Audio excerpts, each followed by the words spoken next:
Yeah, you can start, Herman. Sure. So, yes.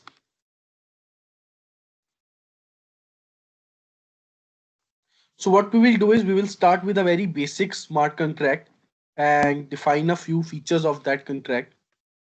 I have not shared my screen, I guess. Just a minute. Yes.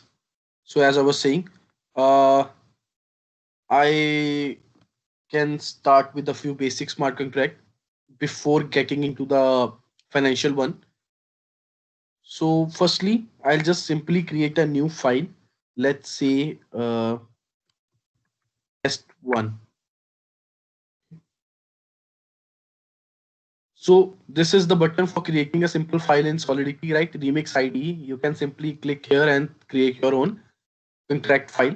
So the extension will be .sol, right? So before anything else, what we need to define is the version of smart contract that we are going to use.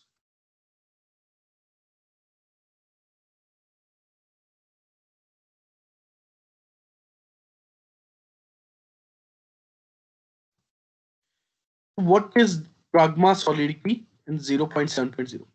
So Pragma is kind of like a keyword which identifies which tells the compiler that okay, this smart contract is going to have Solidity version 0.7.0.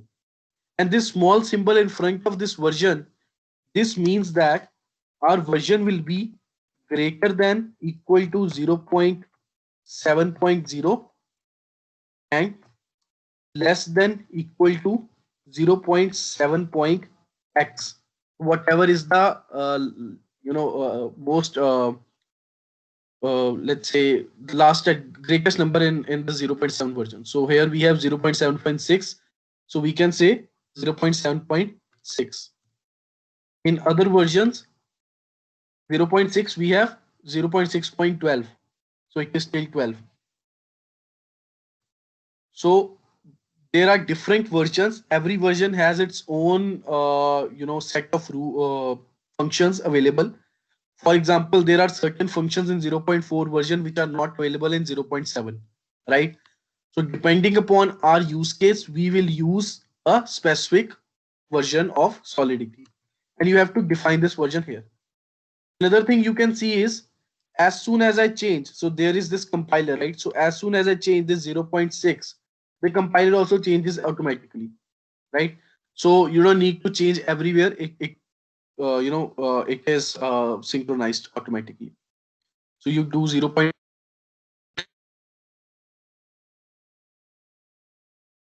Version is this. Next thing that we want to define is the contract. So I'm sorry, please allow me a minute.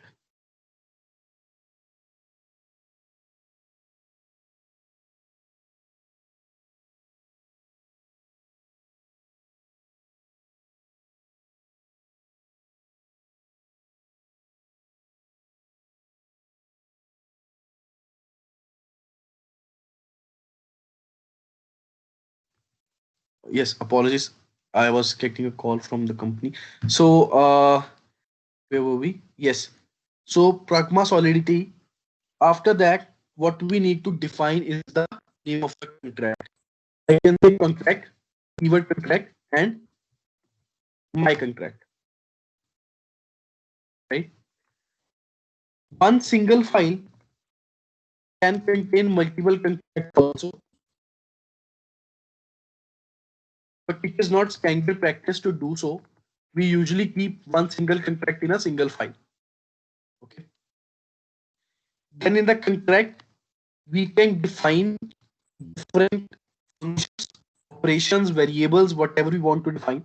So for example, I will define a simple string variable, let's say uh, word.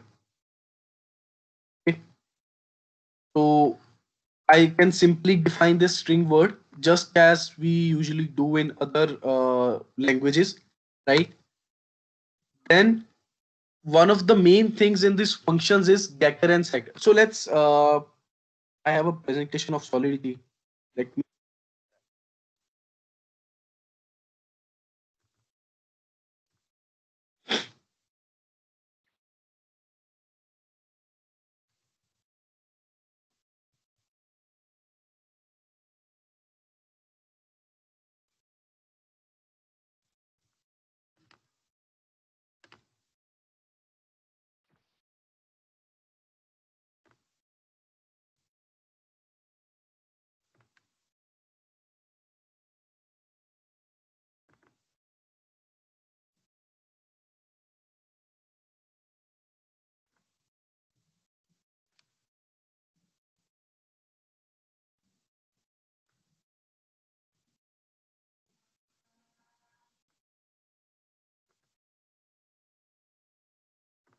Yes.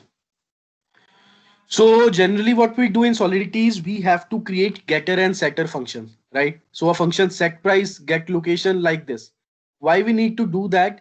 Because our smart contract, every use case, every smart contract, you can think of it as something that is adding something to the blockchain or retrieving something from the blockchain, right? If it is a transaction, let's assume I'm sending 10 rupees to someone, then on the blockchain it will add a transaction that person A sent 10 rupees to person B. This data will be added, and after 1 year if I want to confirm how much did A send to B on 21st of January of 2021, then I can simply get that data from the blockchain through the smart contract only. So basically smart contract is used to interact with the blockchain, right? So therefore, in a smart contract, getter and setter functions are the main thing that we need to develop. A getter function is has a definition like this. So a function definition, it usually starts with the keyword, or not usually, it has to start with the keyword function, and then let's say I put get word here. Okay. So this is the usual definition of a function. The function has to have a identifier. For example, I have to make it public, right? There should be an identifier for the function. It can be public, private, external, or internal. There are 4 identifiers for it. Then it is a getter function. So what we want to do is we simply want to get the value, right? So let's say word, right? And yeah, so this is the simple function for get word. So we will resolve this conflict later when we want to define it. Another function will be set word, right? Because we want to set the value. So again, it will be public, and we want to set the value by getting something from the user. So getting a value from a user, simply we have to write the parameter string underscore word. But this gives an error, and we will understand this also. So let's firstly complete this. So word equal to this word. This will be the basic definition. Firstly, we make a string word, then we have a get word function, and then we have a set word function. Okay. Now, why this error is here? String word. So the thing is, uh, like let's assume, the word is currently, I'll write here. Let's assume the word is currently hello. It is a 5-letter word, right? So the length of this word is 5. But then I change the word to, let's say, hello everyone. This becomes a longer string. So the length of the string is increased. And you can see in Solidity, we have not defined, is it a 5 length string or a 10 length string or 20 length string or whatever, right? So this is allocated dynamically, what we can say. So this dynamic allocation that is going to happen in this word, Solidity is not able to handle that. Also, Solidity will, the gas is calculated on the basis of the allocation of memory, right? So every memory costs us some gas, some transaction fee. So that's why this is calculated dynamically. So what we can do is we have to include a word memory. This memory word helps us understand that, okay, this word will be allocated memory dynamically. So I simply put capital S here. So it will be small s. So string memory word. Is there any question? Hello. Yes. Sir, I'm Arshad. Yes, sir. Sir, right now you have added the keyword memory in between, right? Yes. If you can remove this thing now, whether still the error will be there? Yes, sir. Uh, but something like Data location must be memory.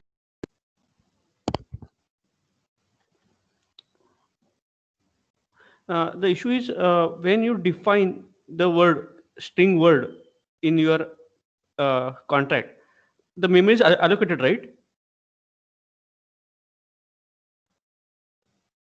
Hello. Hello.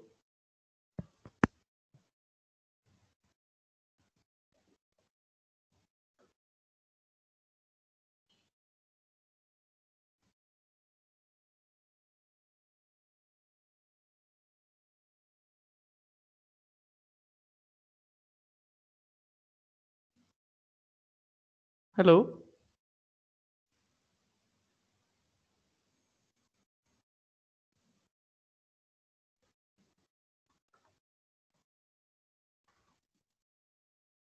Hello. Hello. Can you hear me?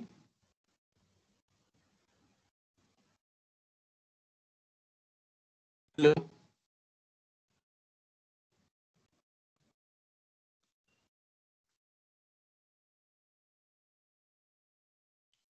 Hello. You're audible, sir. Okay. Sure. Yes, sir. I was not able to get your question. What were you So, saying?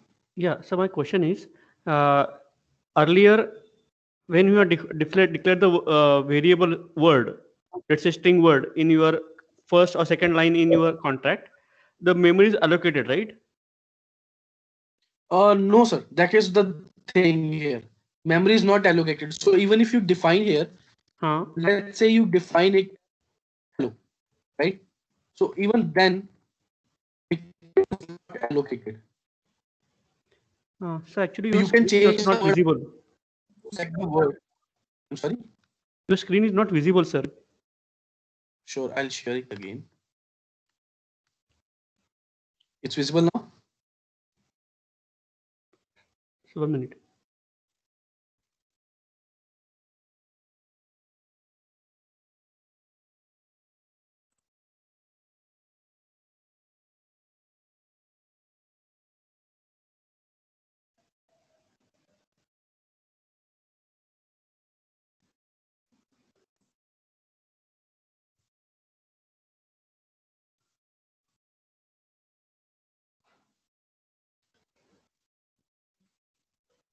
Hello. So, so your screen is not visible. Can anyone else see my screen or is it not visible to everyone?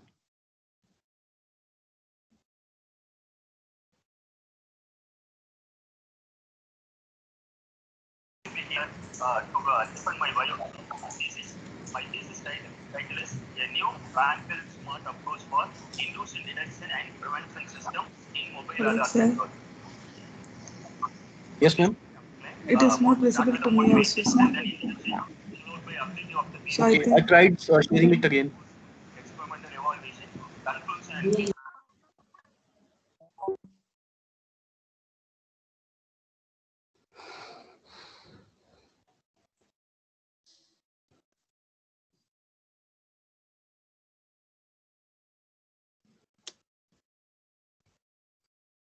I have and it shows me it is shared.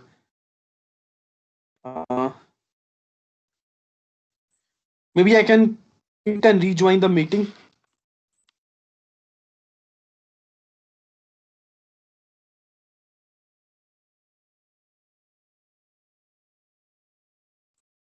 So I'll just quit the meeting and rejoin. Okay.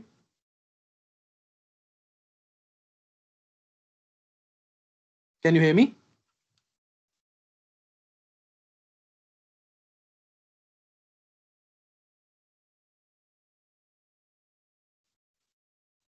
Sure.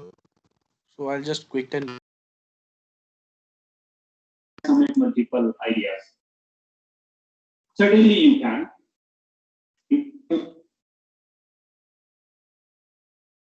But the theme has to be the same, right? Now, another thing that brings into, can that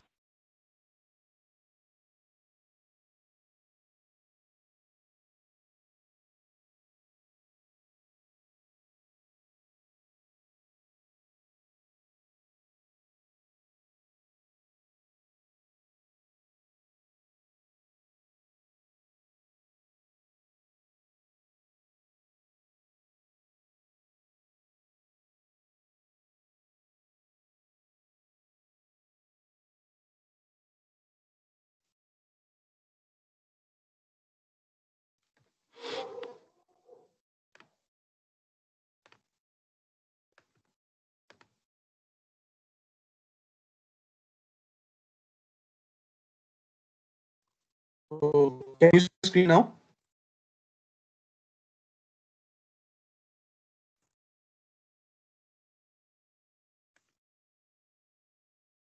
Anyone?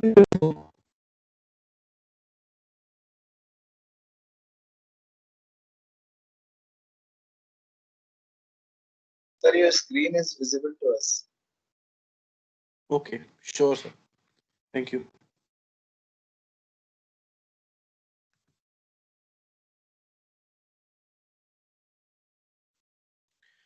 Okay. So, sir, you were asking about this question that firstly it is allocated and how it is changed afterwards. So, as I'm saying that this is allocated at the runtime because unlike the traditional programming that we do, this is just a smart contract. So, what it is going to do, it is going to push this value to the blockchain, right? And there is no limit on blockchain. How much data can you add? So whatever the value of word will be, you can just simply push it to the blockchain.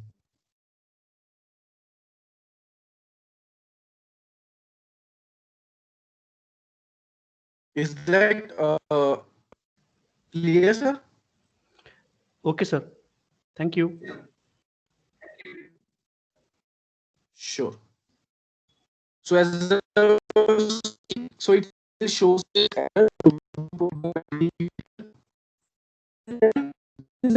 of one word. What is this about? So see, the second put something on the blockchain, so it will require some work, right? So the transaction fee will be applied on this function. But the get is just getting something from the blockchain, right? You are not going to pay for just accessing your own data on the blockchain. This is why this function has to be specified as view. This means that this function is just a view function, right? It will not cost any gas. It is going to read on the blockchain. So let's assume or let's say this returns us memory. Now again here, why do we need memory here also? Because when we are getting something from the blockchain, we know that it will be a 5 lakh number or a 20 lakh number, right? That's what we are getting, right? So we cannot define a memory or storage going to be consumed by the word. So that is why we allocate it dynamically. So I'll just put return here and return the word.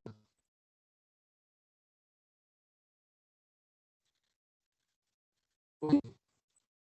So this is just the basic smart contract uh, backward and forward functions. So if you want to go to advanced smart contracts, for example, we have this. mm,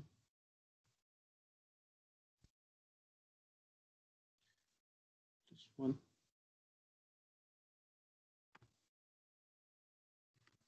Yeah. So for example, this is a little bit complex than the previous one.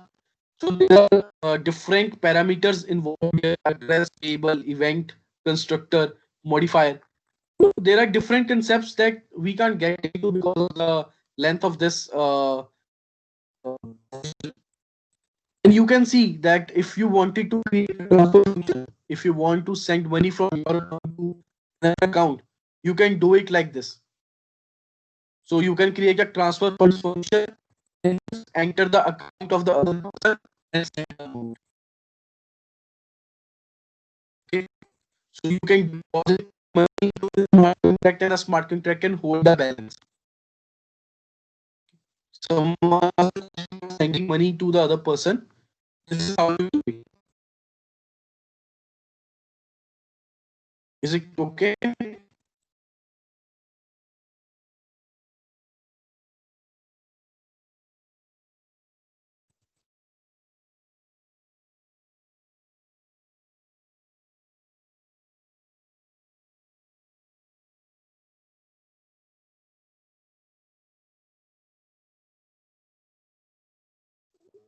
Okay, sorry about that. Actually, I don't have the internet connection and I am joined with my hotspot.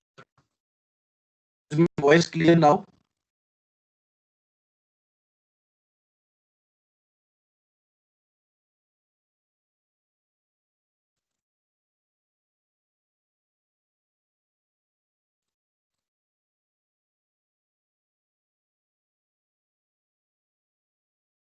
Can you hear me? Hello?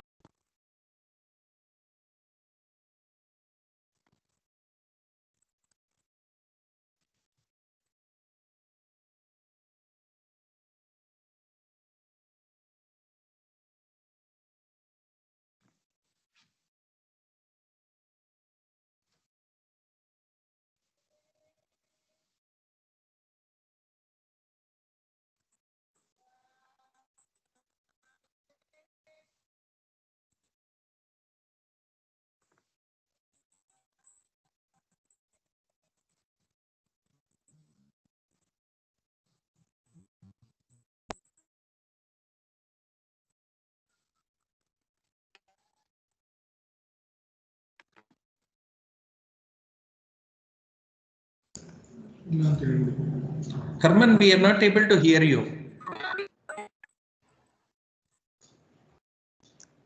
And also, I'm trying to connect it again, sir, but I guess I have some network issues. sure. Will be. Okay. But actually, there is no electricity, so the Wi-Fi is off. I'm connected to my hotspot.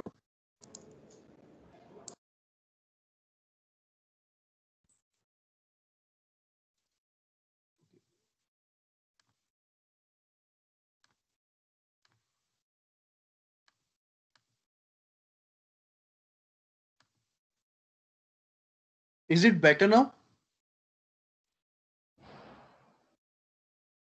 Yes, Herman. Now it's fine. Sure, thank you. So there are a lot of network issues, so I'll just continue with the example so that we can complete the session in time at least. So I created this simple smart contract, right? So what I can do is now I can go to the compile app and I can compile it. When I compile this smart contract, I get two things: a bytecode and an ABI. So the bytecode, it is used by the Solidity compiler or the Ethereum virtual machine, right? We will discuss about this, and we have an ABI. So let me show you what happens is Please confirm if you can see this screen, the presentation.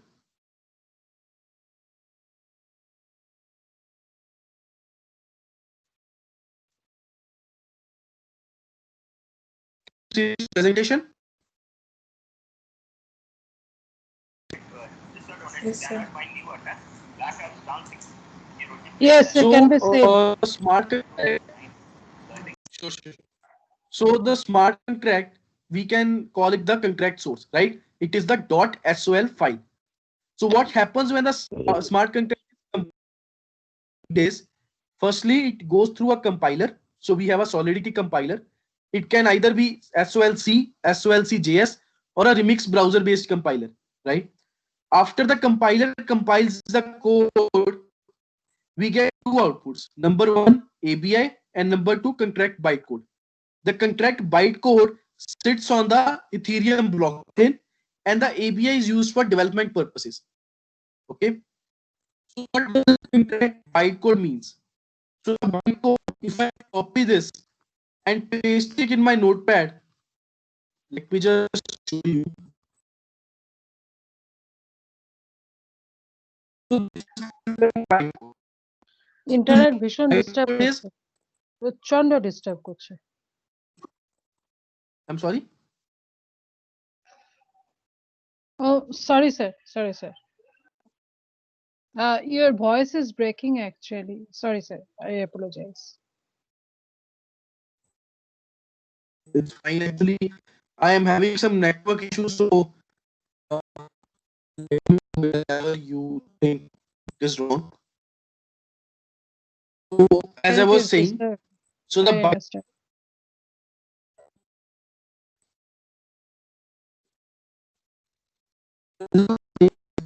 the code, it is all the things compared to the smart contract. So we have this smart contract, right? So I can simply go to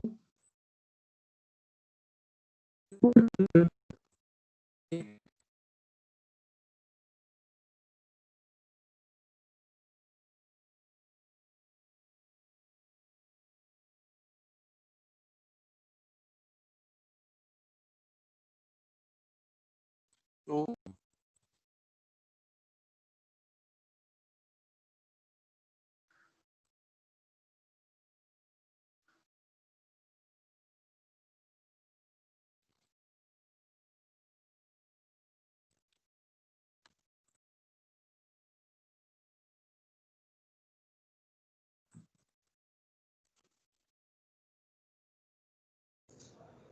Herman, not audible. yes, sir. I am waiting for the website. Hello.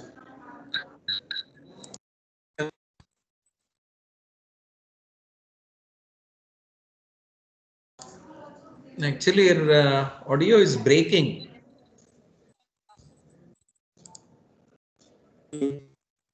Uh, let me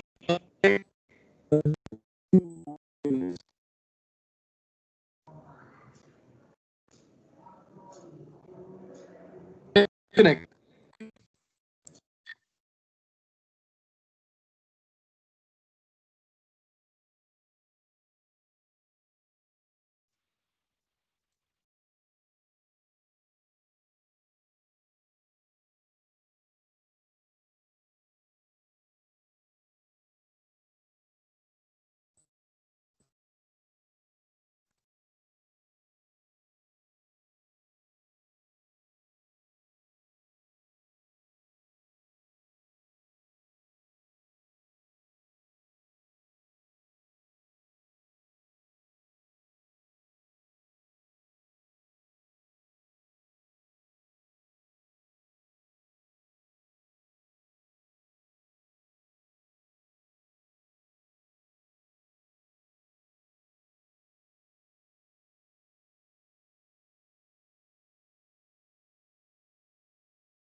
serious request, genuine request to all of you to submit your ideas before the time rushes in. You get ample time before server, loads in, and you get all kind of XYZ but not errors. So try to submit your ideas in time. Once it is done, and in what may come or whatsoever be the scenario, even if the deadline is extended, from tomorrow onwards, the evaluation process is going to be started for already submitted ideas. We are going to start the evaluation process, and results we will be declaring in batches.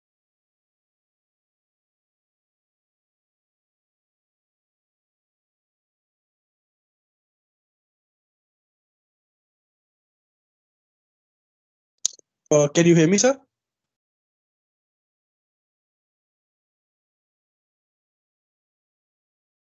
Results. Then, we are saying that the idea.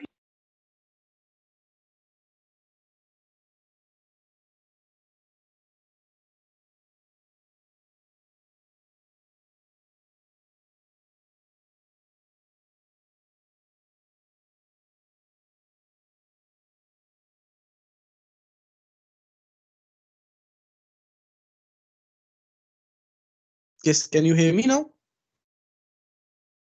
Yes, Harman. Yes, so I have connected the audio from mobile and the video from my laptop. So there will be some, it might not match, but please bear with me.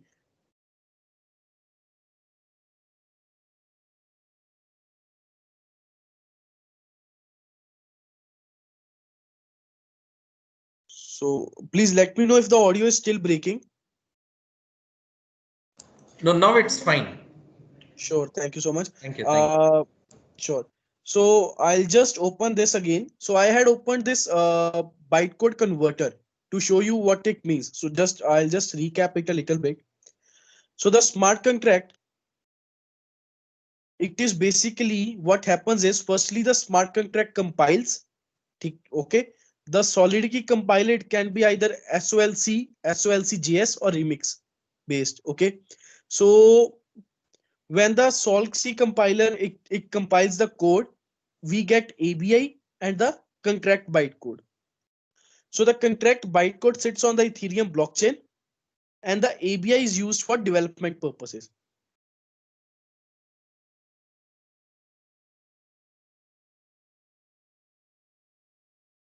Can you see my screen?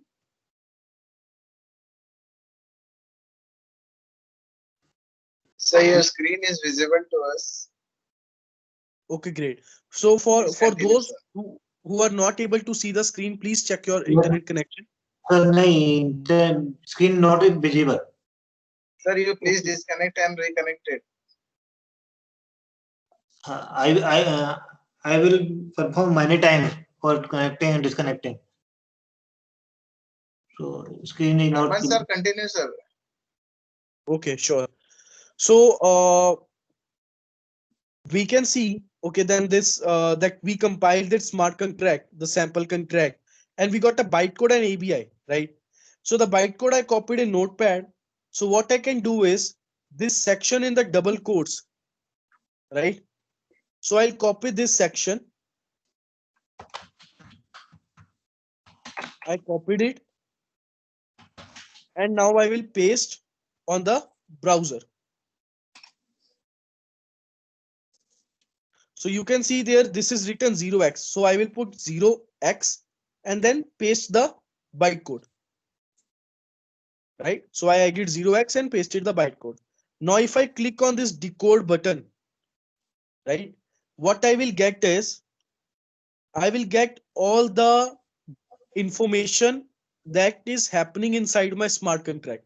So there is a push, there is a duplicate, there is add, right? So there are different functions that are happening inside my smart contract.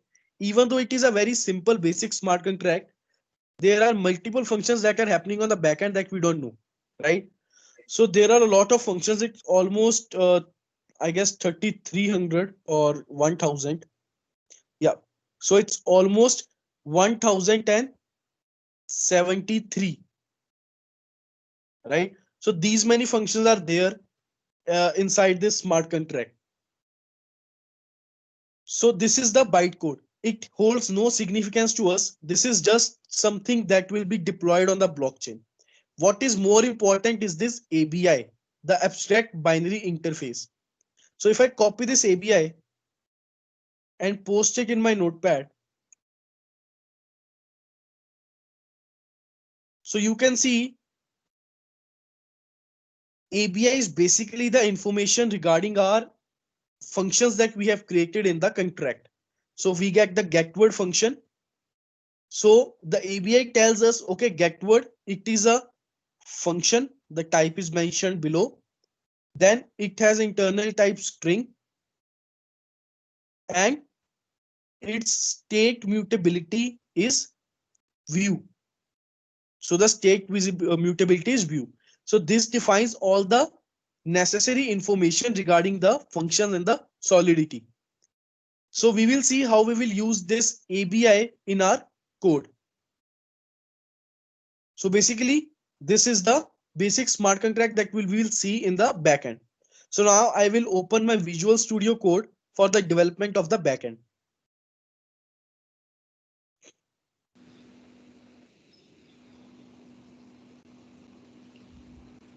Any questions, please?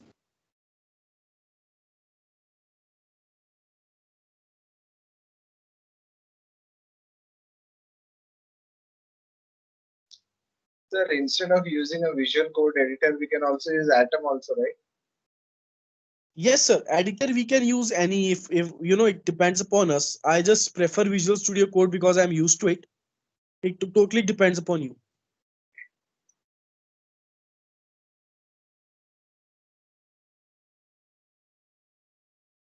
Okay. So as I told earlier, so this is a pre-written code that I'm going to show because it will take a lot of time to write it again and explain each and every line while writing. So I'll just explain the code, how it is working. Just a minute.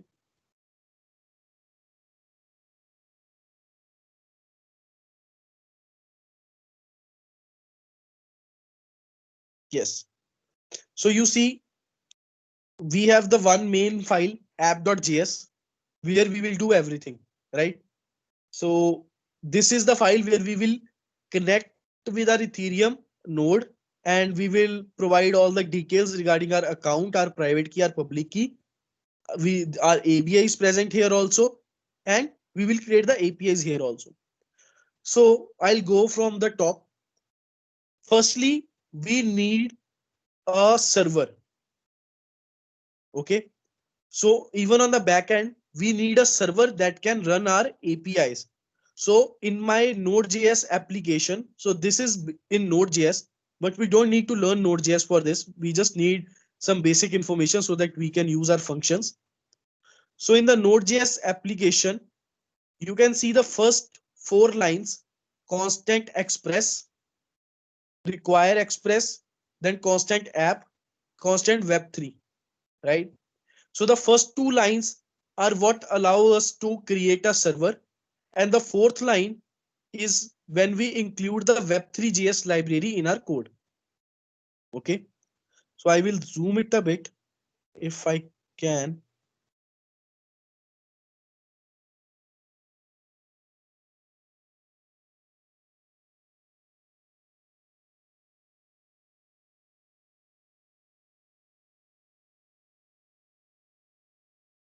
Yeah.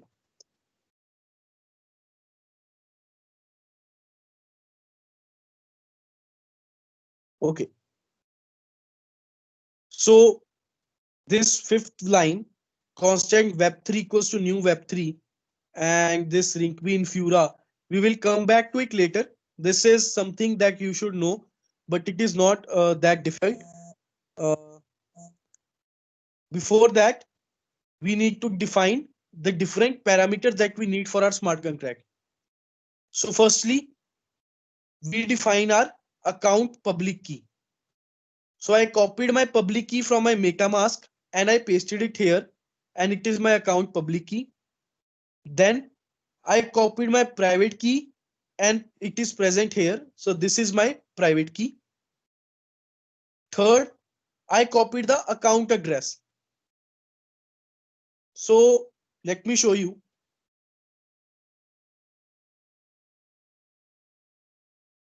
Basically,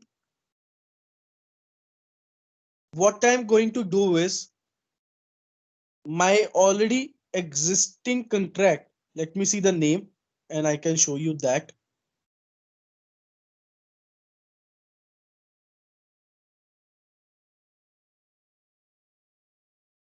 That word, set word, change word.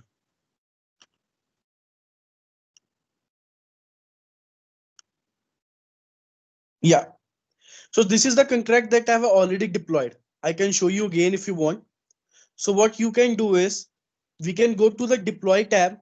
We have selected injected web3 from the left side, and which allows us to deploy our contract on the Rinkeby network. So my account with 26 ethers is shown here.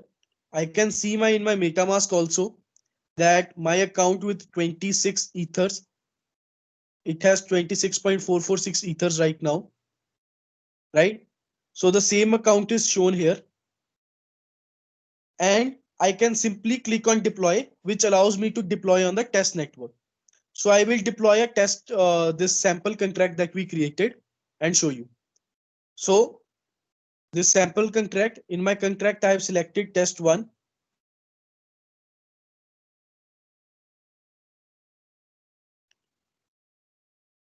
Just a minute, please.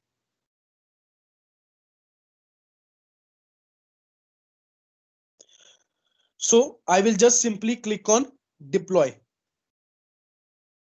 As soon as I click on deploy, a pop-up will appear.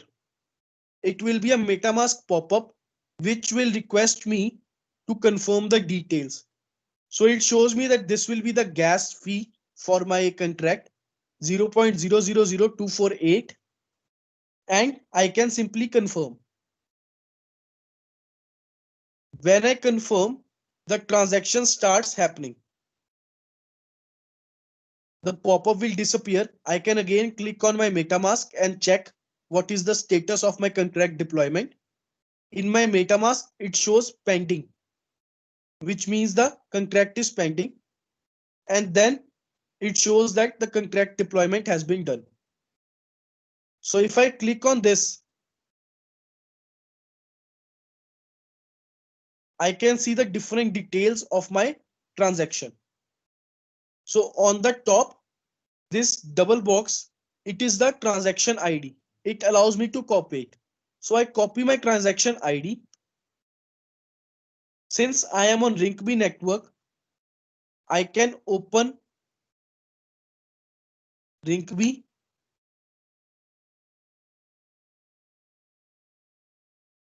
Go to the block explorer of Rinkeby.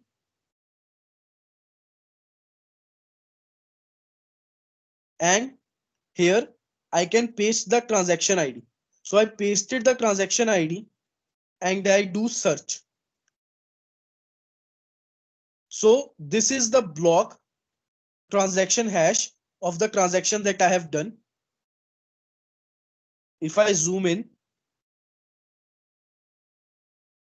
you can see this is the block number, the block in which my transaction is there.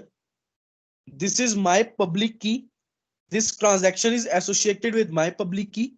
The contract has been created and I get a contract address.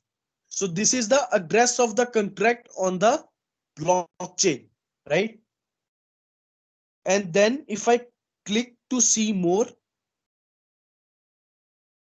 I can also see the bytecode that is present on the blockchain. So this input data, it is actually the bytecode. So this bytecode tells us how the smart contract is working. Any questions till now?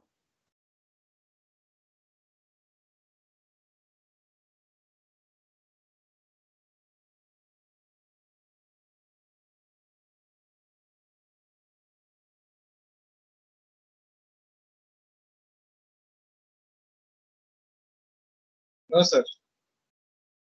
Okay, sure. So one more thing that is very important to know, and it will clear the earlier question also. So even though many blocks are added at the same time, a block is only considered permanent on the blockchain if it has 12 block confirmations on the Ethereum blockchain. So there may be different number of block confirmations on different blockchains. On Ethereum, there are 12 block confirmations. So currently this block has 4 confirmations, so it is not considered permanent, right? Why? Simply because if your block is newly added, the hacker can still hack it. Because he will have the previous block hash, he can simply hack your block and change your data and add it to the blockchain, right? But if there are 12 block confirmations, then the hacker cannot hack it that easily. So similarly, I have this contract already deployed on my blockchain. So I'll copy this contract code, the contract address that I have selected. I will copy this and I will check it on the Rinkeby network.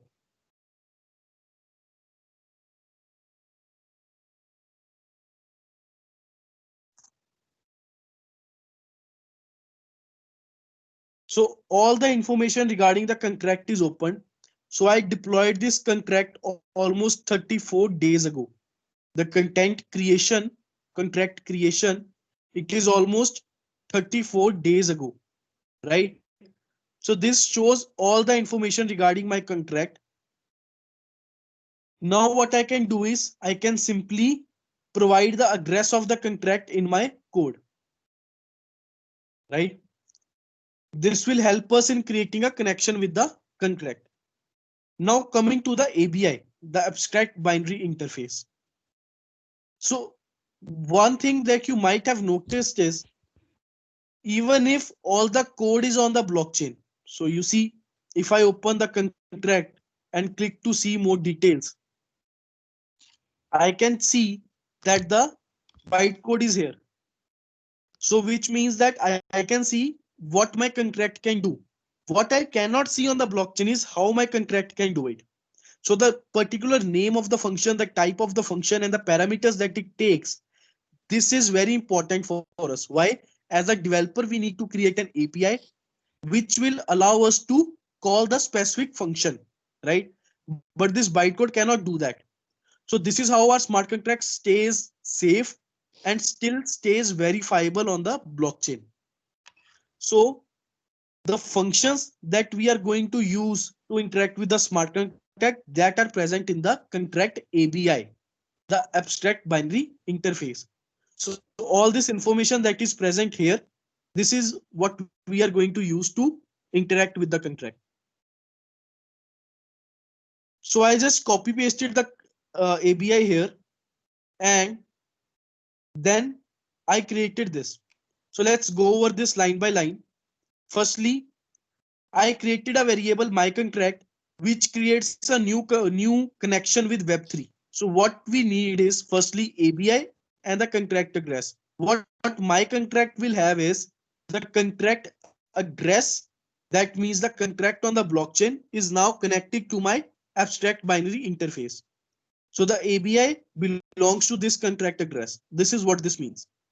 Okay. After this, I create the get API. So the get API, it is a predefined way of creating a get API. I can simply say app.get, define a path where I can hit this API. Then this is the Node.js code function request response, which means what we will get in response of this. And then we call a method. So again, this is a predefined function that we call on our variable. So my variable, my contract, this one, what I do is I call the function get word on it. So this get word function is present from my ABI. That's why it is available to me here. So I call the get word function. Now, one thing that we need to understand is when we get something from the blockchain, we need to provide a public address. So that's why when we call this function, which is defined here by dot call, when we call this function, we provide the information from account, which means the account that is going to call it, which means the public key of the account that we have defined in the upper section. The result from this will be received in this variable called result, and we will send the result back to our browser. Okay. Similarly, now we have to create a post request. So this is a post request. So this is a little bit difficult than GET request, because now in post request, we have to sign the transaction as well as provide necessary details. What, for example, the gas required by the transaction, the data, the encoding of the data, and all other things, right? So firstly, let's see the first line. App.post, it is the Node.js code. We have to do app.post and then provide a URL where we can hit this API, right? In the second step, we encode the data. So as you can see in my URL /secword/id. So I'm providing a variable in the form of ID. This will be the user input. So I can provide ID here. This ID is actually the parameter. To get the ID, I can say request.params.id. Again, it is the Node.js code, JavaScript code. The blockchain part of this code is to use the function .encode ABI and encode this data. To use the function .encode ABI and encode this data with the standard of Ethereum. So this .encode is present in our Web3.js, and it is available to us because we have imported Web3.js here. Okay. Then after we have encoded the data, what we need to do is we create a transaction object. So we provide different details that a transaction needs to execute. For example, the gas limit, the data, the from account, and the to account. Okay. So we provide all these details, and afterwards, the only thing that is left is signing the transaction. So for signing the transaction, what we need is a private key, which is not available with any other person. So what we can do is we can say sign transaction, the transaction object using our private key. So sign transaction of the transaction object using our private key. Okay. This returns us a trans object, TRANS, which is the signed transaction. TRANS, trans object, is the signed transaction. Okay. So now all we need to do is after signing the transaction, we can simply send the signed transaction to the network and it will get added to Ethereum.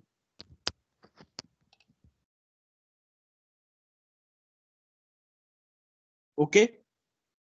Any questions, please?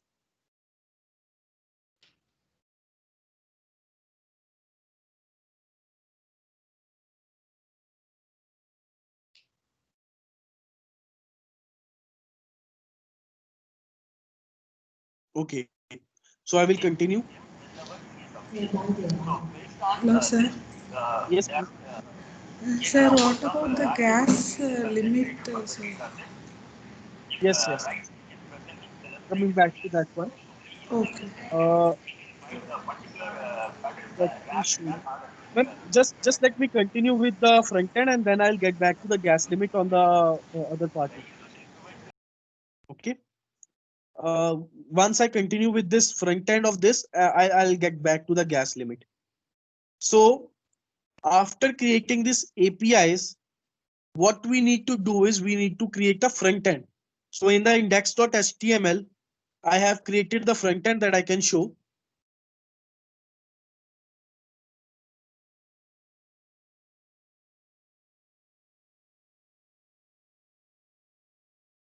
Okay. So you can see that we have defined normal buttons of HTML. This is not an advanced front end. Technologies like React, Vue, or Redux, or Angular, or even PHP, we have used nothing, just simple Ajax. Okay. So in the script tag, what I do is I created the function load doc, right? This is a sample boilerplate code. It is available everywhere on the internet. You can simply type sample Ajax code for API and you will get this. So this is nothing that has to do with blockchain. So this is just the front end code. What we have done here is we have called the API and returned its value in the element display result. So in this element, we have returned the value of this API. In this element, value of this API. So I can show you how this works. I will open the terminal.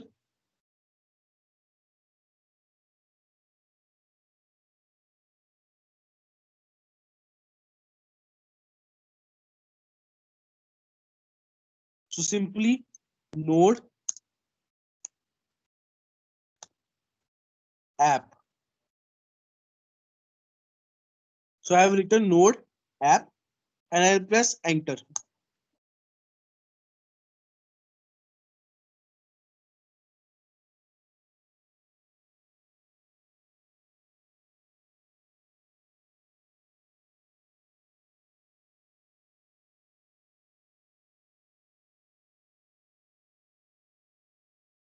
So now what I'll do is I have defined in my app.js. Just a minute, I'll show. I'll let my screen synchronize.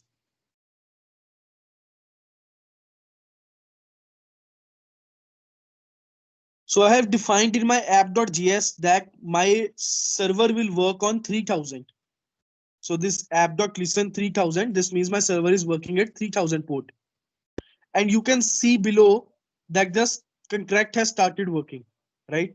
So I'll go to the Google Chrome.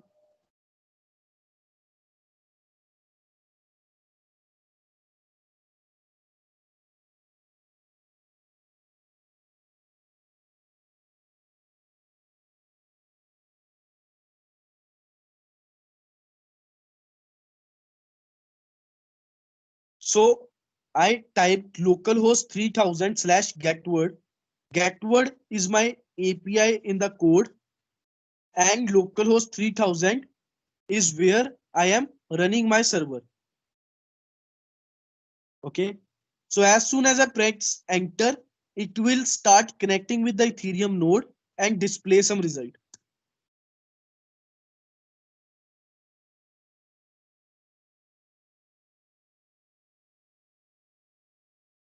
So you can see I get this word hello world, right? So this means that I am able to get the value from the blockchain. The value of word on blockchain is hello world. So if I open, let's say,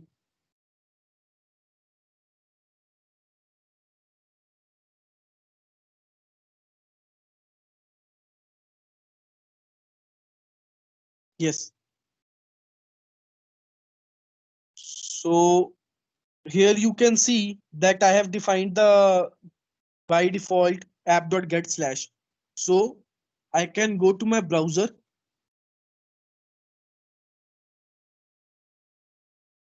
So there's localhost colon 3000 and / I enter it and my front end will appear. So I have changed the location. So this is not going to, I have to change it here also. Just a minute.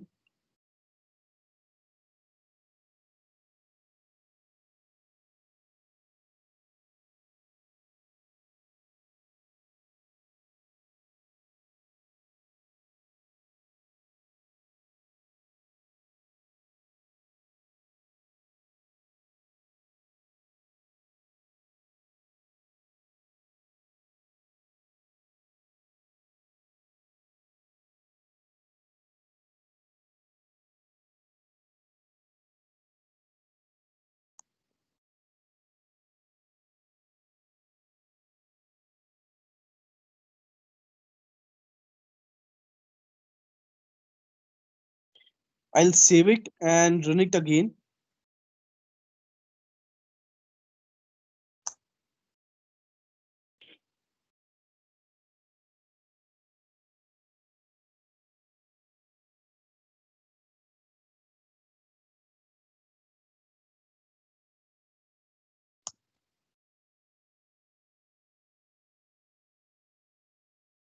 So I'll just open it again. So I get this simple front end. So I can get a get state. It by default shows hello, and I can change the change this value here. So if I click on get state, it becomes hello world because that is what's present on the blockchain. So the value of this hello changes to hello world. Now, if I enter some value here, let's add this word testing. So this is going to be my post request. So when I submit this, what it will do is it will change the value of word on the blockchain. So you can see my contract. This is the contract that we are interacting with, right? So I'll open it. You can see this interaction 29 days ago. This contract was operated, right? And last. So what I'll do is on my front end application, I'll paste submit. So by clicking this button submit, what I will do is a post request is initiated, which will change the value of the word. So I click on submit and wait for a few seconds. It will take some time. Okay, it has done it faster than I expected. So I click on submit and I get all this information. So you can see the information that you get on Ethereum, you are getting here also. So you are getting the block hash, the block number, the contract address, the from address also, right? So we are getting all the information here. Similarly, on our test net, where the contract is deployed, let's refresh it.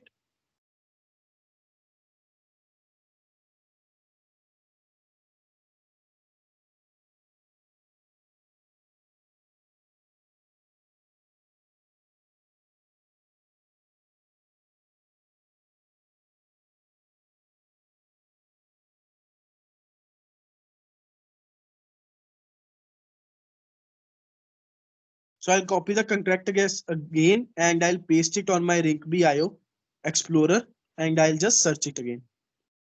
So now you can see when I will open this. Yes.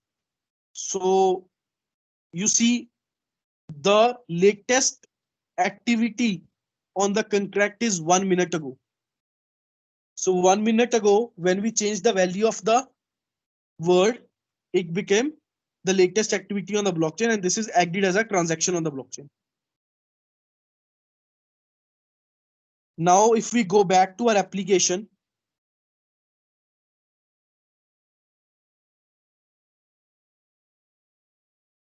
and I click on get word now, I'll press enter.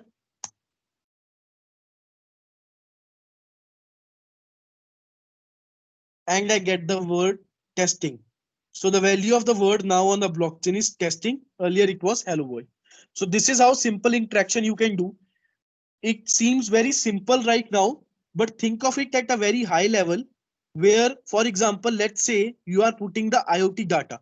Let's say you have a data of an earthquake, right? An IoT device is connected to a blockchain network and it is sending the data of earthquake seismic activities to the blockchain.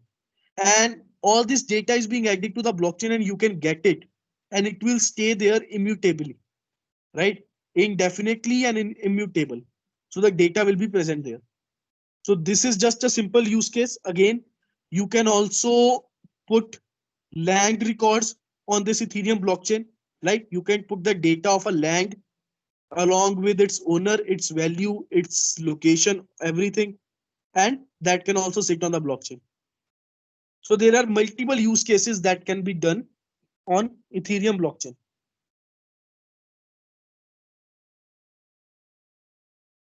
Now only two things are left that we need to cover.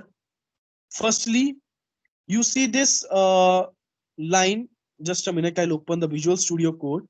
So this line const web3 equals to new web3 link dot infura.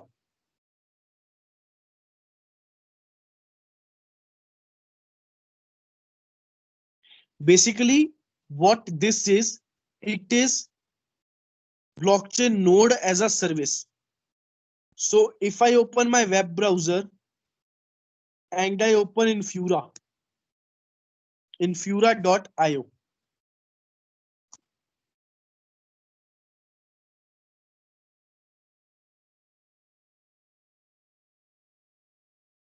So the infura.io, when we open it, the first thing that you can see is it is Ethereum and IPFS APIs. So it gives us an Ethereum API. So I have already created an account. It is very easy to create an account on Infura, right? I will just log in with my account.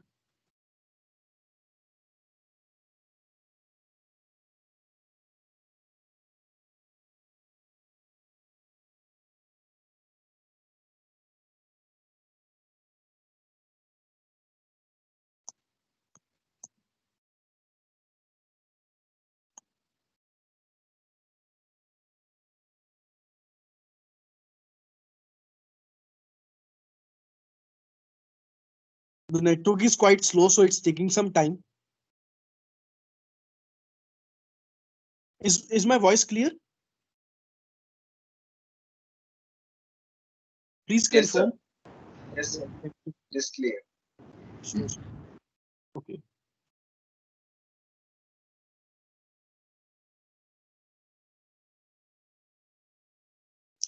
So I will try logging into Infura, but this is very simple and you can create a project simply in Infura and it gives you a link to an existing node, which you can use to connect your backend to. So this is how you actually interact with the blockchain. So even if you want, I can give you my contract address. I'll just copy it.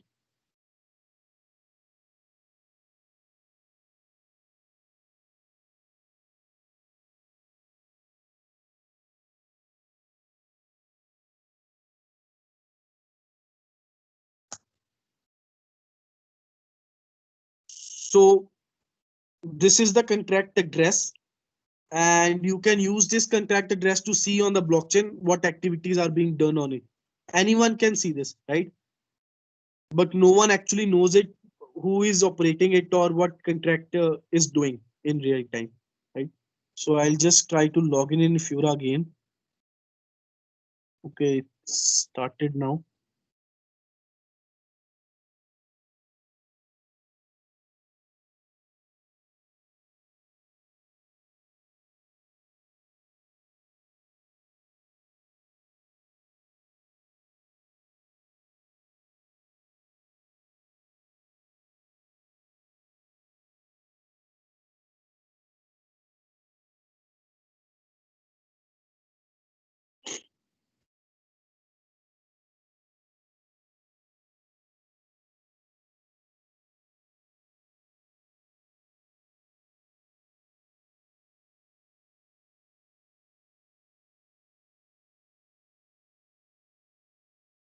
So it's taking a lot of time. I'll skip this step, but basically what it happens is that on Infura you can simply log in, create an account, and it allows you to connect your existing application with an Infura node.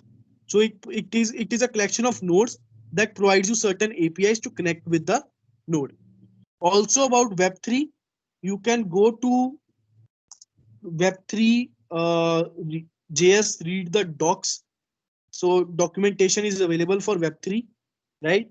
All the functions that we have used inside the code, they are actually the Web3 functions inside the get and post request. So I'll let it open. So on the left side, you can see web3.eth. So this is the main thing that we used.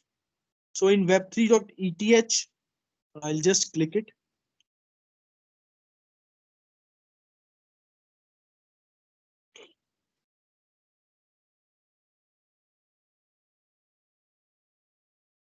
So basically in Web3.eth, we will have functions like connect and okay, it's open. I'll just wait. Yeah. So we have a function here, contract, right? So we have web3.eth.contract which we can use. And then if we scroll down, we get the function send signed transaction. Just show it. Yeah. So there is send signed transaction. This is the function that we have used to send the transaction to the Ethereum blockchain. Okay. So there are different functions inside each library, sub library of this. So there is web3.eth, web3.eth.subscribe.contract.accounts. So all these, they have particular functions inside which we can use. So you can read all about them on the official documentation. Also coming to the gas limit. So last thing that we need to cover is the gas limit.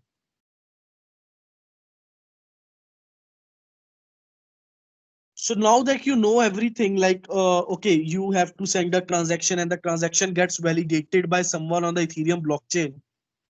And there is a difficulty of the transaction. The mathematical problem that we have to solve, it might be difficult, right? But the question is how difficult?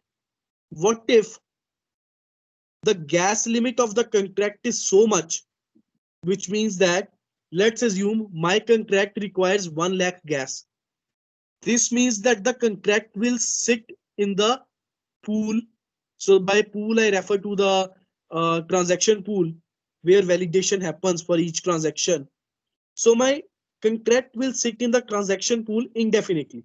This means that if my contract exceeds the gas limit, the people who will validate the transaction will have to contribute a lot of time to validate it. It might take 1 year to validate the whole contract, which is impossible, which shouldn't be there, right? The whole blockchain will stop. So this is the reason why gas limit is there. The gas limit allows us to define a contract inside a particular gas limit, which means that we can ensure that the contract will be compiled in time and it will not take a lot of time. Is that clear?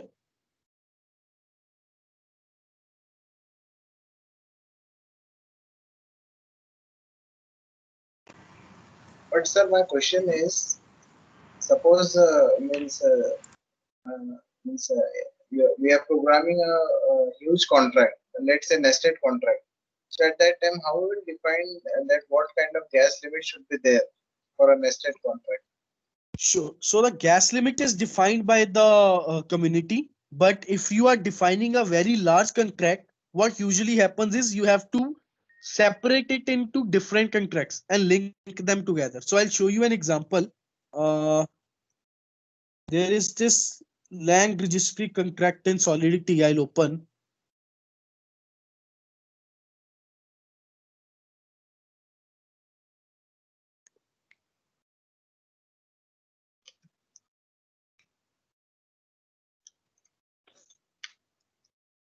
This is available on GitHub and you can see.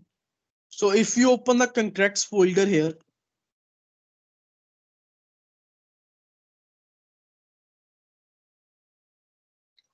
you will see there are two contracts inside, asset and migration. So rather than defining a single contract, they have defined two contracts, right? And then connected them on the blockchain. That is a whole different story how to connect them on the blockchain.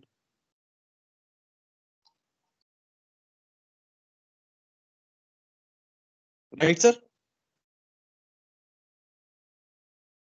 Okay, sir. Thank you. Sure. Okay, so this was it about the Ethereum technical session. So this might seem a little, overwhelming and fast forward because we didn't have that much time to discuss each and every detail. But this will give you an overview how you can create a smart contract and connect it with the backend created in Node.js and simultaneously connect the backend with the front end to make it user friendly. Similarly, you can even connect it with a mobile application in a similar sense, and any other network that you want. So, any questions, please?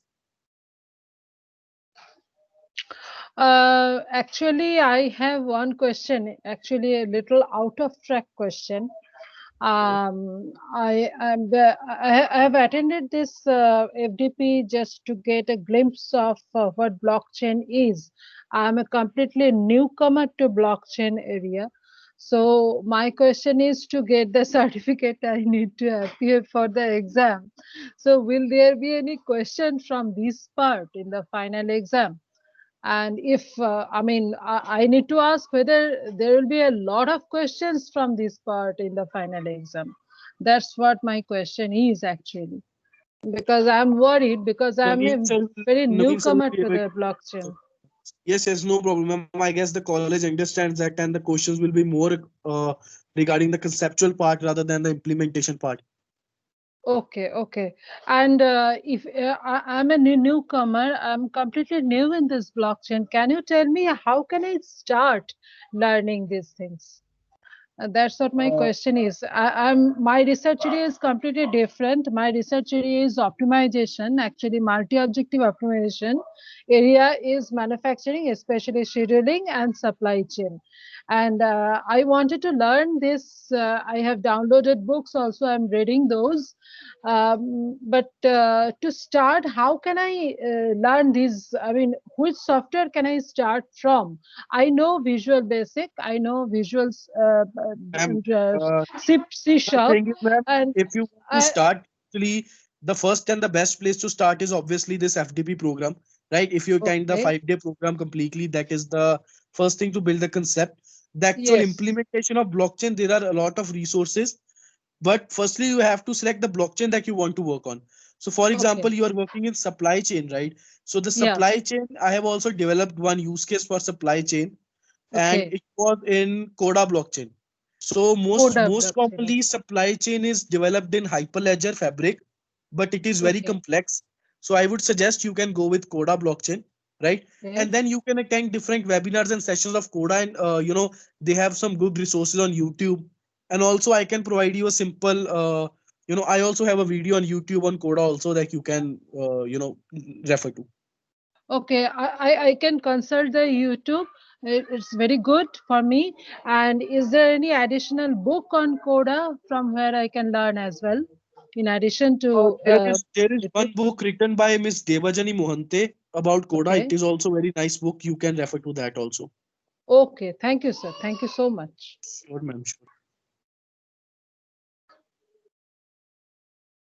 Any other questions, please?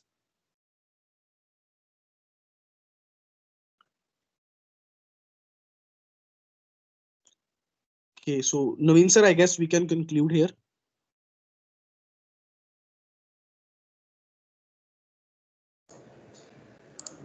Any more questions?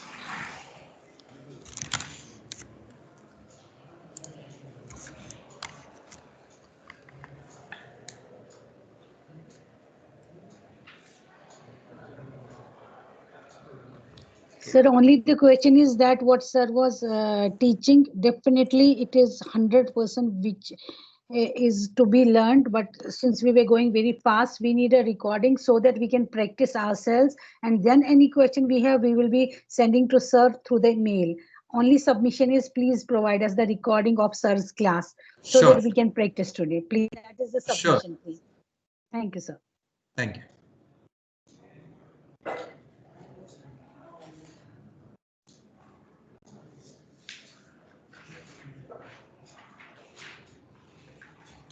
Okay, if there are no questions, I think we'll wind up. I thank Mr. Harman for sparing his valuable time and sharing all the knowledge related to Ethereum. I hope all participants will agree with me. They have learnt a lot with this, and as many said, definitely these things needs to be coded. We need to sit code ourselves. Then only we will understand more, and definitely this session would help us as a faculty, maybe to teach and also give some innovative projects to our students.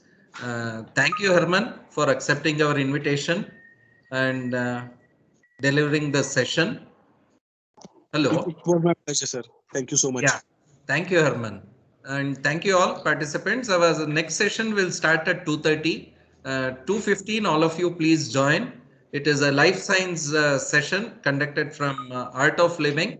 And this is again a mandatory session from AICT, which all of us have to attend. So thank you all.